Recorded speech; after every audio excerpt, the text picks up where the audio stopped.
Hello? Hello? Hi, Chuck. Can you hear me? Yeah. Yeah, how you doing? Doing pretty good, man. It's been a long time. Yes, sir. Yes, sir. So, what are you up to? I've just wrapped up recording. I had my buddy Phil over and I'm playing bass on his project. So um it's kind of in the early stages. We're making demos and just trying to get it all together and kind of see what happens. So it's Nice, exciting. nice. So the way this works is I'm gonna ask you questions, and you can Okay. answer those questions however you like. I like it when people kind of meander and get off topic, so don't feel Okay, like sure. you have to keep it strictly business. Okay. Um, I'm recording this so I could Okay. transcribe it later. And this interview, the transcript will be out on November 1st, and the audio of it will be out on our YouTube channel that month. Okay. Well, that's exciting. All right. Nice. So let's start easy. Okay. What is your name and where are you? My name is Chuck Ritchie. I am in Concord and I'm out here in the sticks currently. So Have you lived in Concord your whole life? right around the same area, um, Salisbury, Hickory, but Concord mostly. Yeah, I've been here um, probably 16, 17 years. So And for those people listening or reading who don't know, whereabouts is Concord? um, I would say it's about 30 minutes south of Charlotte, or let's see, no, north of Charlotte. Sorry. um, sorry, man, I'm getting nervous. Can we start over? No, I'm no, sorry. no, no. You're fine. Don't worry about Okay. it. Okay. It's just a little bit outside of Charlotte, and it's kind of more small town, if you will. It's a lot less developed and just kind of at a slower pace. Got you. So, So, how old were you when you started playing music?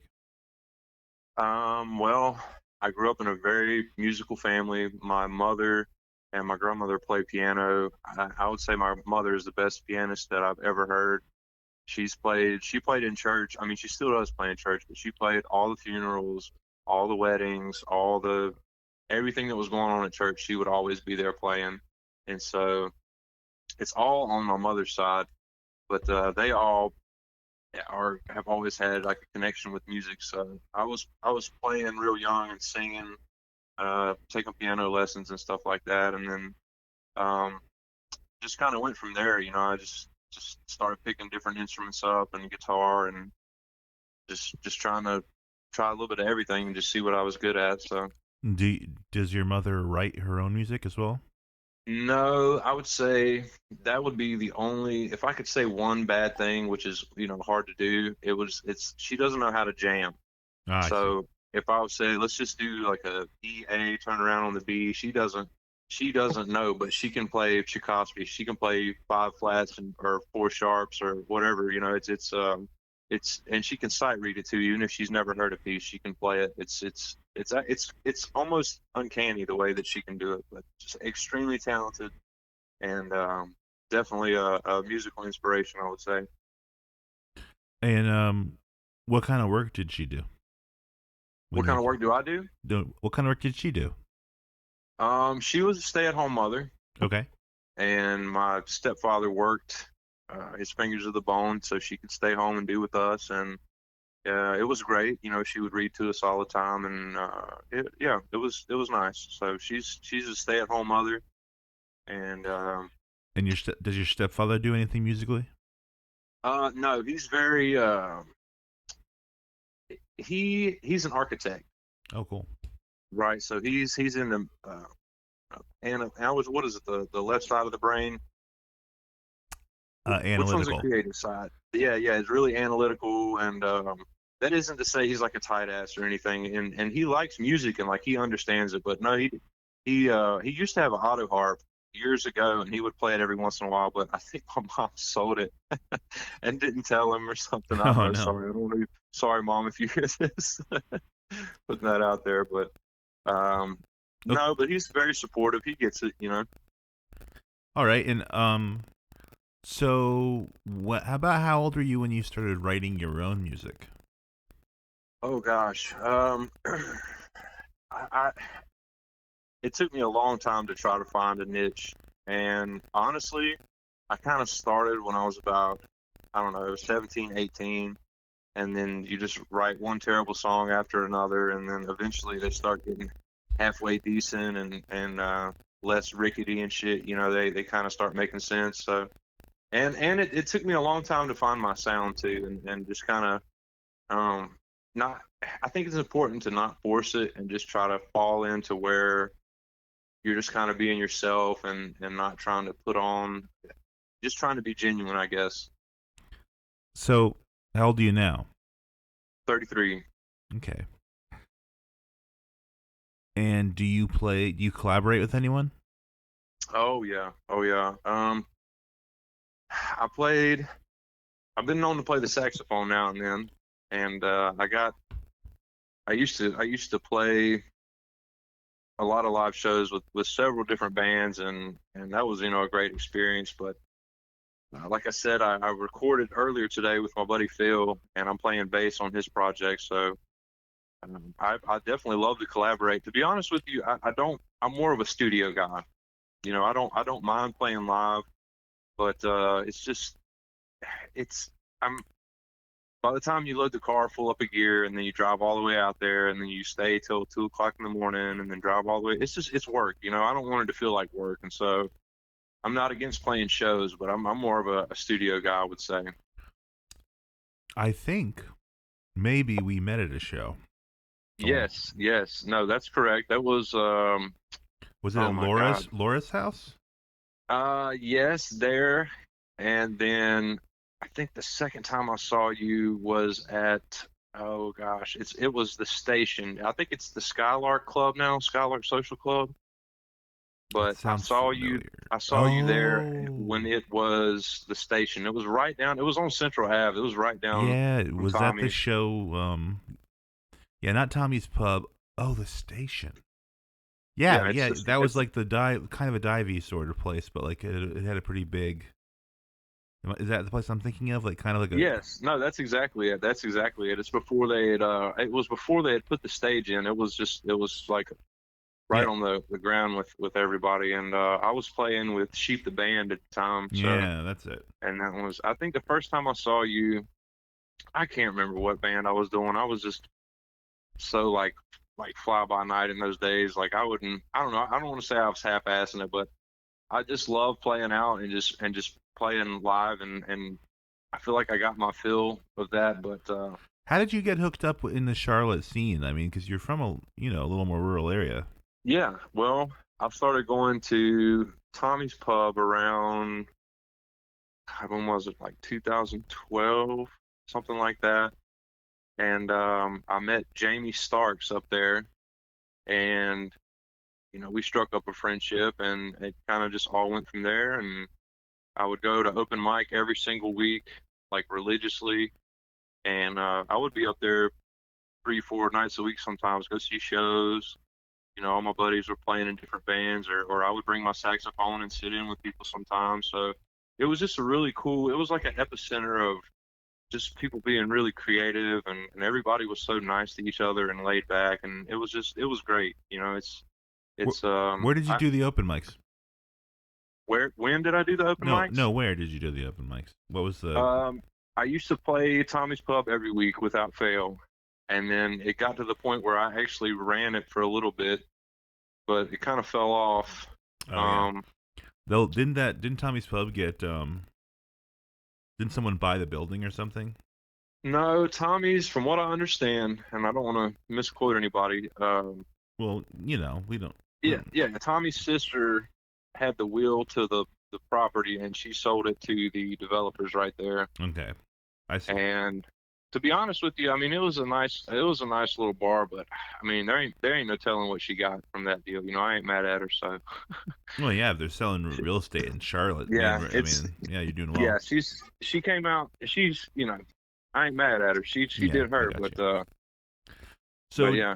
So you said you don't really do much playing out nowadays. No, but well, I don't know. I'm kind of openly contradicting myself here because the last band that I was in was Jason and the Argonauts, and I was playing bass. It was like a punk band, like Okay. and it was just a lot of fun. But we were playing like a show a week for a while there. And So who else was in that band? Jason Bell, Jared Novotny, and Steve Fowler. It was a four-piece. Very nice. Yeah, yeah, we had some good times. You know, we played the Skylark Club, Yeah. or it used to be the station. But yeah. Man, that's memories. So what are you working on musically now? Well, I just put out a new song. It's called Plastic Daydreams, and I did everything at the house here, all the recording and singing and the mixing and all that fun stuff. I just it was I've been working on it for a while, and it was just time to let it go. So I just kind of sat down and got in the zone and started mixing and kind of just getting under the hood and really seeing it, taking tracks in and out to see what would work. And it's and the machine that I have is a Tascam standalone mixer recorder. Like I don't use a laptop at all. Oh, okay. I'm not opposed to it, but at this point I've learned how to use the Tascam so well, and it's just what I'm comfortable with. So, and it kind of adds an element of you can punch in and punch out, but it adds an element of, and sometimes I do that, but it adds an element of you have to be able to play the song and just it has to be more fluid, I guess. Does that make sense at all? Sure. Yeah, I used to use a Zoom R90, I think it was. Is Zoom. Tascam? No, Zoom. I used a Zoom, Okay. but it's very similar. It's just, Yeah. a multi-track, digital multi-track. Yeah, that's exactly what it is, and I can't recommend Tascam enough. I mean, I've had this. It's a 32 track, and I've had it for 6 or 7 years now, and it hasn't failed me yet. So Now the songs that you're working on now, or the song you're working on now. Currently, yeah. Well, what's it about? What do you? the song I just released. Yeah. To be honest with you, I'm not sure. I thought it just seemed like Plastic Daydreams is like a fake. It's almost like delusions of grandeur, but I was telling my buddy about that, and he said, "Yeah, but plastic lasts forever." So That's true. right, it's a walking contradiction. I don't know. It's kind of far out. To be honest with you, I'm not really sure what it's about. I think it's some of the words just fit together, and I don't know how to say it, but when I figure it out, I'll let you know. Okay, well that's intriguing. So when you're gonna write lyrics, how do you approach that? Well, for the longest time, I wrote the music 1st, Mm-hmm. and I kind of fucked myself doing that because I would have to like write words that would fit in with the music. So like I would have to find specific words that would fit, and now I've kind of approached it. I've kind of had to change it up and kind of write it all together and Sure. just strip it down and play the acoustic guitar and try to sing and just do it like that to where it's more cohesive and but honestly I still do it both ways, but more these days I'm more focused on writing it all together with the lyrics and the melody in mind at the same time. So it makes it a lot easier in the long run. I got you. So, what have you released in the past? I was working with Jim Saj for a long time. SAJ. He's a drummer based out of Concord, and he was in NIM. The guy's in like 5 different bands now, but I was working with him for a while. He's got a little studio in Concord, and we linked up on Facebook. It was a mutual friend. I can't remember who, but Jim put this ad out there. He said, I'm got this little studio going, and I'm not gonna try to, I'll do it for a good price and just trying to help people out or whatever. So that's how we linked up, and because I was doing everything at the house but the drums. right? Because I tried to learn how to mic drums, and I watched hours and hours of YouTube videos and all this stuff, and how to mix drums, where to put the mics, and it was just, I couldn't do it. So I started doing everything to a drum machine, and then I would send it off to him, and he would play the drum tracks over that with everything else already in place. So that's great. But the formula changes, you know. As time goes on, you change your techniques and all this. So, but yeah, this latest song, I actually just threw the drum machine on there. Yeah. So I don't think. I mean, it's kind of, I don't want to say it's lo-fi, but it is what it is. So. Got you. So, do you have any plans for your music going forward? Well, you didn't hear this from me, but I may or may not be making a country album. Oh. So. Very cool. Now, yeah, everybody says, people have been saying for a long time, you should sing country music. I'm like, no, I don't want to sing any damn country music. I'm a rock and roller, but I've wrote a few country songs, and I got a steel guitar player. I linked up with him on Band Mix, and just kind of going from there. So, but other than that, I've got little songs I'm going to drop here and there up until that point. But like I said, that may or may not be happening. Ha ha ha, and wink wink. Mm-hmm. So we'll see what the future holds.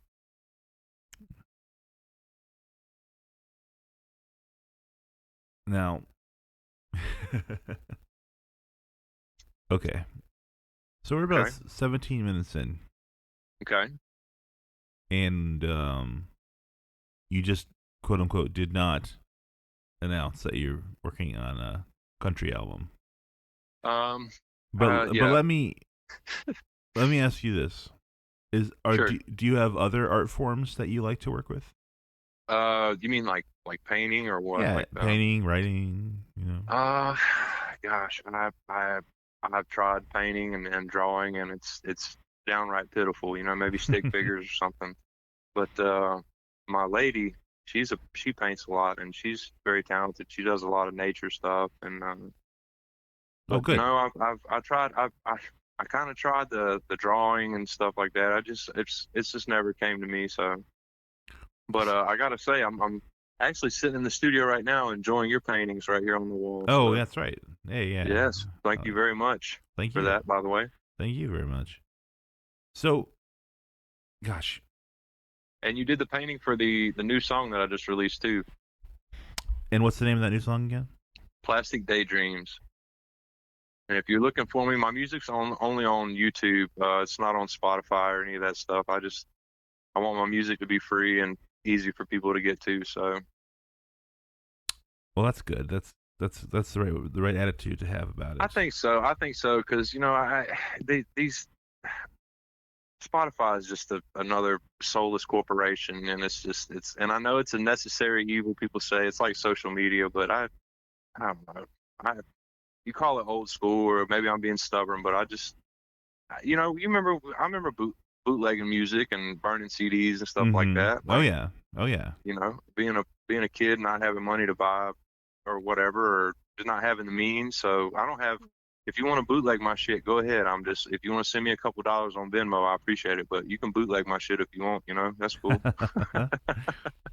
Yeah, I mean, I used to. In high school, I would go to like basement shows and stuff like that. I lived out in the western part of the state, like Asheville. Yeah. So to try to get a show, I would just like have to put a song on an actual CDR or something like that.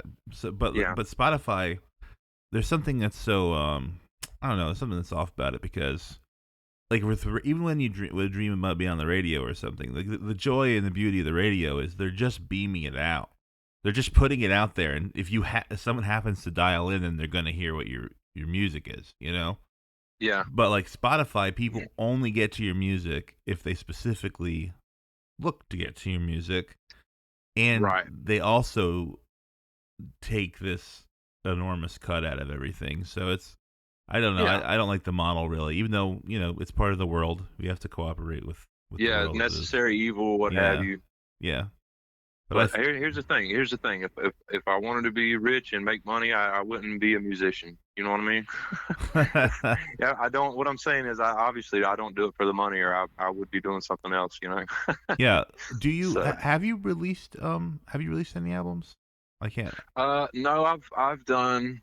I was doing 2 or 3 songs at a time. I think Yeah. I'm at 8 or 9 now. Gosh, I can't remember. It's just I work mostly by myself, Okay. and you know, What work do you like I said, do, by the way? Oh, you mean musically? I'm sorry. yeah, I do a lot of the writing and recording here at the house, and I do as much as I can, not only to save money, but you can just really.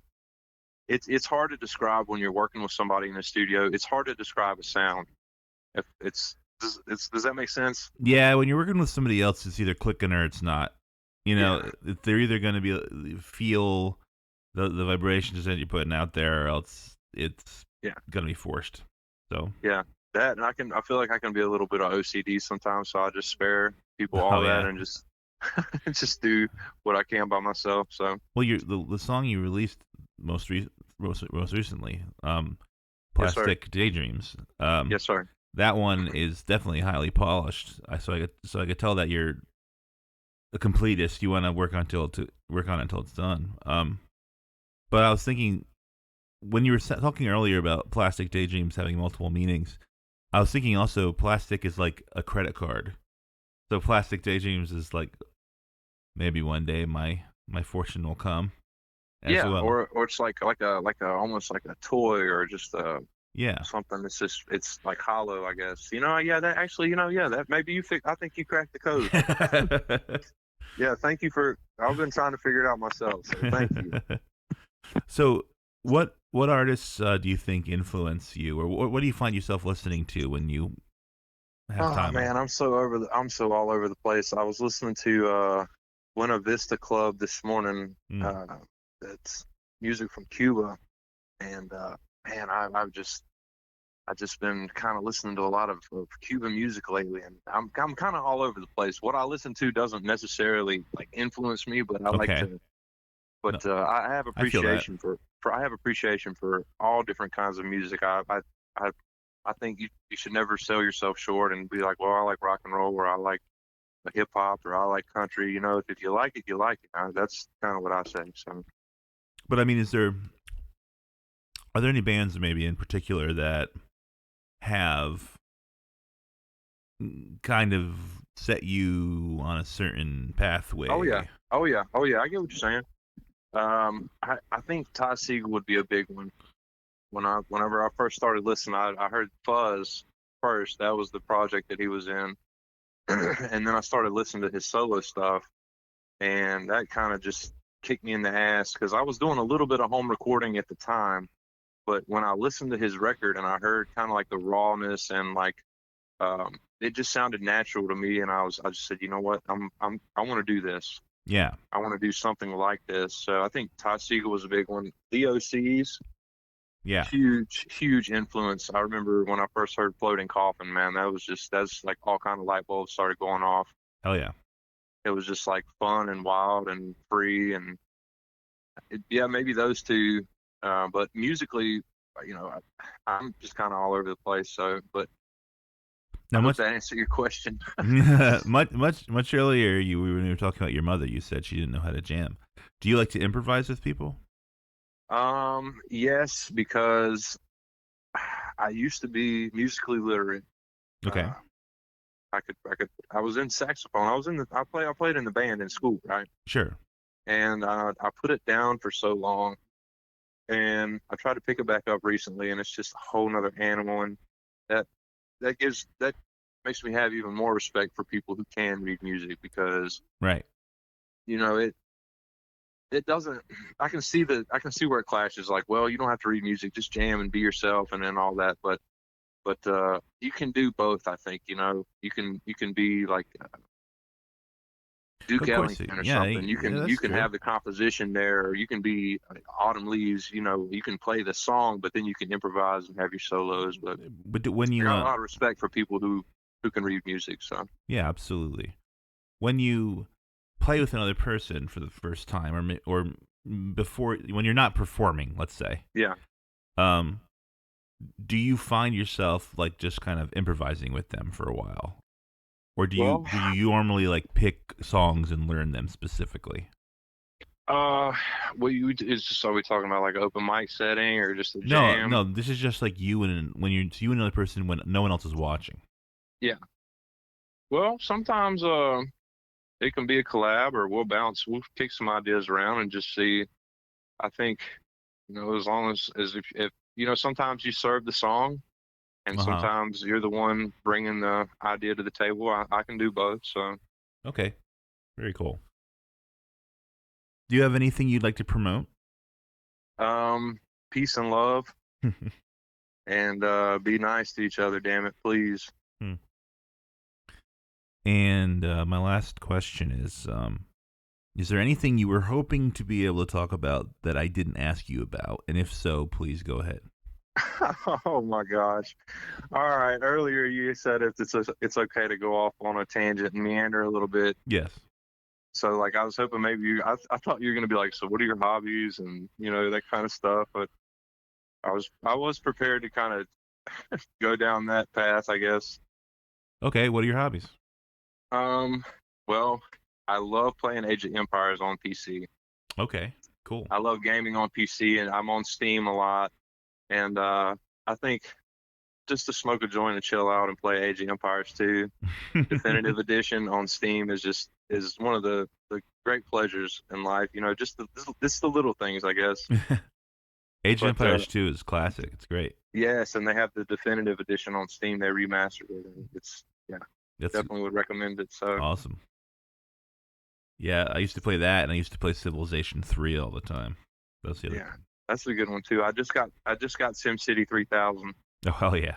They put that one on there too. So that's I guess you could say video games are kind of a hobby, but I also like I'm into a lot of like anything to do with the paranormal is always fascinated with me. So, well, like what side of the paranormal? Like ghosts or like aliens? oh Or? man, cryptids, crop circles, telekinesis, ultra terrestrials. Like I don't care, man. Any kind of high strangeness.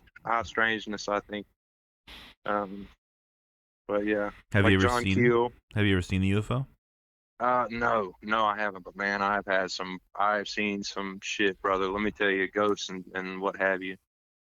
I Okay. saw a shadow person one time. It scared the ever living shit out of me. I thought I was gonna have a heart attack. Oh wow. And it's hard to discount people's story. You say, yeah, but until it's happened to you, it's like I was just laying in bed one night, and the apartment that we were staying at, the stove, the kitchen was straight out of the bedroom, and we kept the stove top light on in Okay. the middle of the night. And I was laying in bed, and when I shit you not, I don't care if people say I'm crazy. I don't, whatever. I'm telling you, this shadow figure was probably like 6 feet tall, 6.5 feet tall. Walked across. I'm getting goosebumps talking about it, but it walked across the door, and it scared me so bad that I got up and I turned all the lights on, and I had a baseball bat behind the bed, and I was going all through the house. I was convinced there was somebody in the house. It scared the Oh shit yeah. out of me. I walked around outside and couldn't find anything, but man, it scared the hell out of me. So I definitely think there's something there. Well, that's spooky. That's spooky. And some people are sensitive to it. I think. Okay, here's one thing. I was listening to Art Bell, and Right. Coast to Coast. Art Bell is one of my favorite of all time radio hosts. Yeah. God bless that man. Absolutely. But he was talking about that there will be if they're saying there's 3 people and 2 people might see the UFO, but the third person won't. Yeah. Isn't that a trip? Yeah, it's interesting how the human mind works and It's how it perception. perceives it. Yeah, like, I mean, it makes sense that would happen sometimes because, some people don't have sight. Some people don't have hearing. Some people can't smell certain things or taste certain things. Like, right. So it makes sense, like, that maybe some people are more attuned to this sort of thing. Well, than others. like I was talking about earlier with John Keel wrote this book in the 70s. It's called The Eighth Tower. Yeah. It's called The Eighth Tower on Ultra Terrestrials and the Super Spectrum. Yeah. And what he proposed was that human eye can only perceive a very small portion of the visible light spectrum. And so that could be another reason why one person, you might see it and yeah, there I you might go. not. There you go. And he proposed that the extraterrestrials aren't traveling millions and millions of miles in metal craft to get here. They're shifting dimensions. They're interdimensional beings. Right.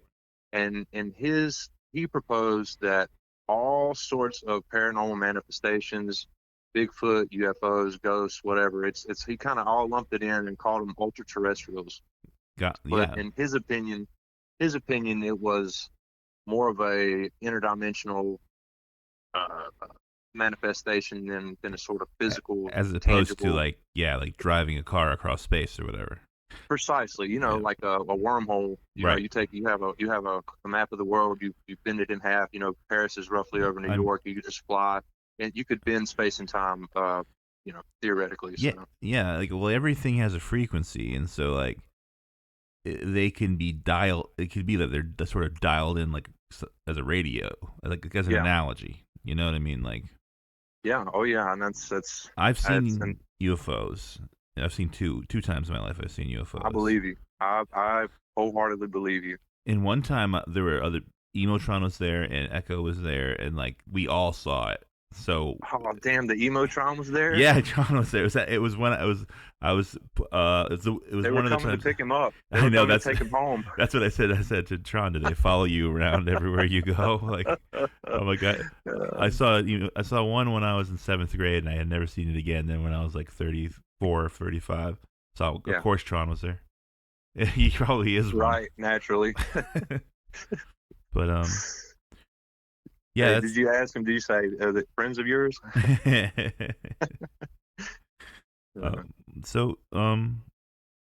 Okay. Well, is there anything else you'd like to talk about before we wrap this up? I don't. I think that's about it. I thank you so much for having me, Ryan. I appreciate it, and thank you. Yeah, thank you. This is Chuck Ritchie, of course, and yes, sir. With Ritchie. Look for me on YouTube. Look for Plastic Daydreams and maybe not a country album.